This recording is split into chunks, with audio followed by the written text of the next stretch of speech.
जय भीम। आज हम विश्व शांति स्तूप राजगीर के बारे में बात करेंगे। बिहार राज्य में नालंदा से 50-60 किलोमीटर की दूरी पर राजगीर में विश्व शांति स्तूप है।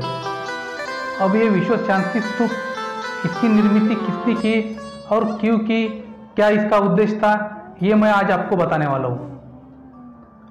जब पहला महायुद्ध जब हो गया, उसके बाद में तुरंत ही दूसरे महायुद्ध की शुरुआत हो गई। उसमें हिरोशिमा और नागासाकी जो कि जापान में आते हैं, उन शहरों पे अणु बम अमेरिका द्वारा गिराए गए, जिसमें लाखों लोगों की जानें गई, हजारों पीढ़ियाँ बर्बाद हो गई और पूरे उसका जो इफेक्ट था वो पूरा इफेक्ट ये पूरे ब्रह्मांड में हो गए। यानी जो अणु बम की जो लहरें निकली, उससे कई यानी हजारों किलोमीटर के बाद के शहरों में भी उसका नुकसान हो गया। इतनी एक युद्ध ने परिस्थितियां वहाँ की निर्माण की और एक अणु बम ने इतनी तबाही मचाई। भगवान बुद्ध का धर्म और भगवान बुद्ध का उपदेश एक बात कहता है कि हमें युद्ध नहीं तो हमें शांति चाहिए, सब लोग शांति जिए, शांति के साथ में रहे। ये भगवान बुद्ध का उद्देश्य है। दूसरे महायुद्ध के बाद में हुई तबाही को लेकर जापान के बौद्ध गुरु, जिनका नाम फूजी गुरु लोगन था, वो बहुत यानी चिंतित थे। उनके मन में दुख था इस बात को लेकर कि ये धरती पे जो एक युद्ध के कारण जो तबाही मची है, तो ये तबाही इसके बाद में नहीं होने को होना।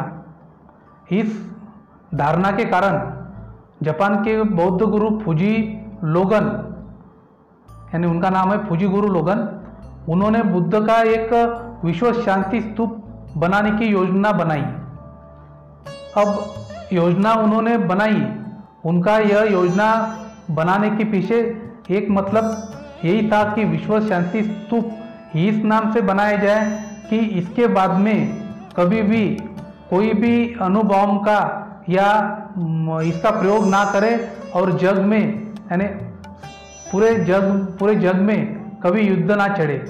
इस बात को लेकर उन्होंने एक बुद्ध विहार यानी बुद्ध के एक शांति स्तूप निर्माण करने की योजना बनाई। योजना बनाने के बाद में उनका शुरुआत में उनको लगा कि जापान में ही बनाने को ना, बाद में उन्हें लगा कि नहीं थाईलैंड में बनाने थे, लेकिन उनको उसके बाद में उनको ये लगा कि क्यों ना हम जहाँ बुद्ध का जो देश है, जहाँ बुद्ध का जन्म हुआ है, उसी देश में हम इसका निर्माण कार्य करेंगे।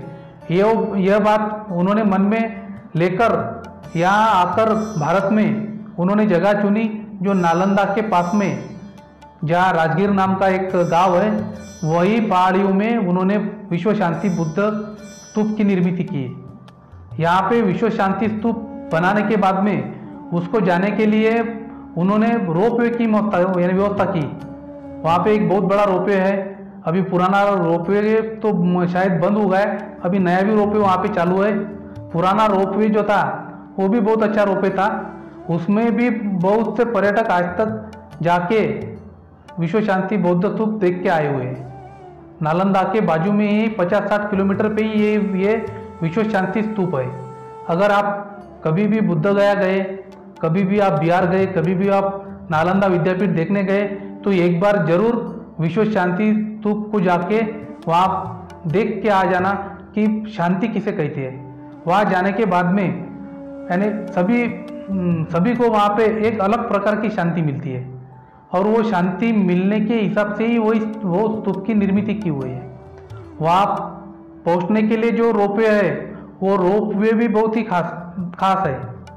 यानी वो रोपवे में बैठने के बाद में हमें लगता ही नहीं कि हम हमारे देश में है करके, हमें ऐसा फील होता है कि हम कहीं बाहर के देश में हैं और कहीं ऊपर बाहर के इसमें कुछ अलग देखने के लिए जा रहे हैं, ऐसा वहाँ जाके हमें फील होता है।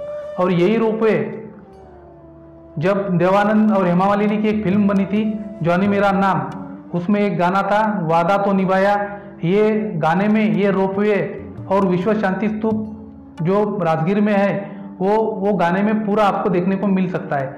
आप कभी मौका मिले तो वो गाना जरूर देखिए।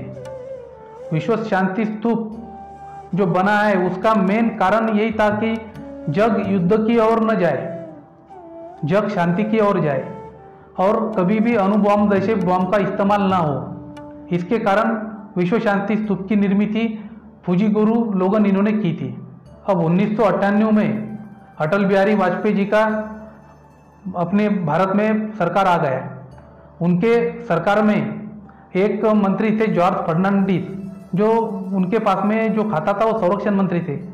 जॉर्ज फर्नांडिस जब संरक्षण मंत्री थे तब उनकी दुर्बुद्धि कहे या उन्होंने जानबूझ के कहे, उन्होंने यही विश्व शांति स्तूप के बाजू में एक बहुत बड़ा प्रोजेक्ट लाया, जो प्रोजेक्ट था कि इंडियन आर्मी के बॉम्ब वहाँ पे बनाना और बॉम्ब की टेस्टिंग करना।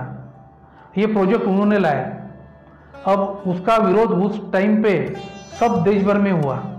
अब हम तो ये बात को मानने वाले नहीं, ये श्रद्धा अंधश्रद्धा का भाग है, लेकिन बहुत से लोगों का कहना ऐसा है कि जब उन्होंने वो प्रोजेक्ट यहाँ पे लाया और बाद में वो जनता के विरोध से वो प्रोजेक्ट भी कैंसिल हो गया, लेकिन उसके बाद में जो जॉर्ज फर्नांडिस थे उनका मानसिक संतुलन बिगड़ गया। वो मंत्री रहते हुए वो कहीं तो भी चले गए, वो ऐसे ही घूमते रहे।